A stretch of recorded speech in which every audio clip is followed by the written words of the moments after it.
India has finally joined that A-League with Prime Minister Manmohan Singh formally launching the indigenously built nuclear-powered submarine, the INS Arihant, that we can see on our screens there.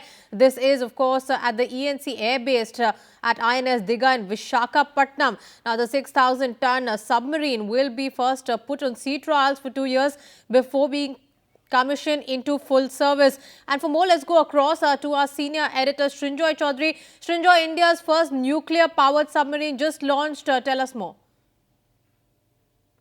India now has its first nuclear submarine. This was just launched at Vizag right now, a few minutes ago. This came right after the breaking of the coconut by Mrs. Gurcharan Kaur, wife of Prime Minister Manmohan Singh.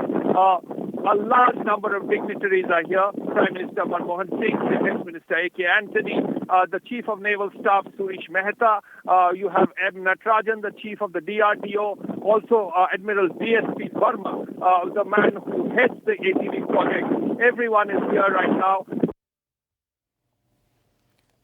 Right, Srinjoy Chaudhary, we seem to be having a bit of a problem with the line there. Let me go back to Maroof Raza. Maroof, of course, a big day as far as India's naval command is concerned. Now, how do we stand when compared to Chinese submarines? Well, I mean, Chinese submarines are also following the similar design patterns of submarines which Russia has been making over the years. But the big, if you were to compare the Arihant with, for example, the American submarines, America, as you know, has half the world's submarine fleet. So compared to American submarines, say, for example, the Ohio class, the Arihant will be able to operate for about the same time length as the Ohio American submarines. At the same time, it also has a higher speed in water than the American submarines. But where it will be able, where the difference really comes out is in the size. The Arihant is about 50% bigger than the kind of submarines that we currently operate, that's the Russian Kilo class. And at the same time, it will carry many more men, almost 100% more men. So basically, the key issue to understand with the nuclear-powered submarine is they don't need to come up again and again for energy sustenance or to recharge their batteries or take oxygen and go back again into the deep sea. Nuclear-powered submarines are really home for the 100-odd men who operate in it deep inside the water.